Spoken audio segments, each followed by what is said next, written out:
శ్రీ గణేష. ఈ రోజు మనం ఈస్ట్ ఆనంద్ బాగ్ దగ్గర ఉన్న రాముడు కాన్సెప్ట్ లో ఉన్న వినాయకుడి దగ్గరికి అయితే వచ్చేసాం. కమిటీ మెంబర్స్ తోని మాట్లాడుకుందాం. నమస్తే సార్.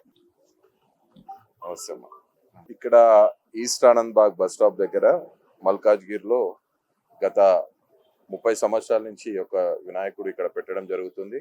1994లో మేము ఇక్కడ మొదలు పెట్టాము.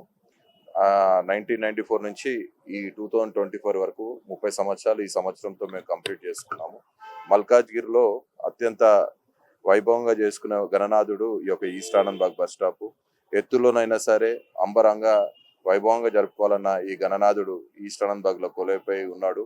అలాగే దాదాపు వివిధ కాలనీలు ఇక్కడ చుట్టుముట్ట ఉన్న కాలనీలైనా సరే, వ్యాపారవేత్తలైనా సరే, వివిధ రాజకీయ నాయకులు కూడా అందరు ఇక్కడ ఈ గణనాథుని ప్రతి సంవత్సరం కూడా దర్శనం చేసుకుంటూ ఉంటారు.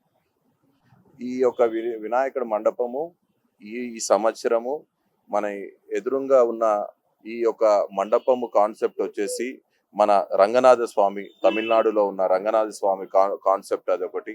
ఆయన లోపలికి వచ్చే వరకు మన గణనాథుడు వచ్చేసి శ్రీరాముడు కాన్సెప్ట్ అన్నమాట. రాముడు అయోధ్యలో ఉన్న రాముడు వెలిసాడు కదా, ఆ కాన్సెప్ట్ తో తీసుకొని వచ్చాము. ఆ విధంగా ప్రతి సంవత్సరం కూడా భారతదేశంలో వివిధ ఆలయాలను పట్టుకొని ఆ మండపాలను కూడా డిజైన్ చేయించి వివిధ వినాయకులను కూడా అలా మండపాలను క్రియేట్ చేసి ప్రతి సంవత్సరం కూడా ఈ యొక్క ఈస్ట్ ఆనంద్ బాగ్ బస్ స్టాప్ దగ్గర ప్రతి సంవత్సరం కూడా వివిధ వినాయకుల రూపకల్పనతో ప్రతి సంవత్సరం ఏర్పడడం జరుగుతుంది. చూసారు కదా వినాయకులని. ఇలాంటి ఇంట్రెస్టింగ్ టాపిక్స్ కోసం తెలుగు నౌ ఛానల్ లో సబ్స్క్రైబ్. కెమెరామ్యాన్ రాముతో రిపోర్టర్ సుధా.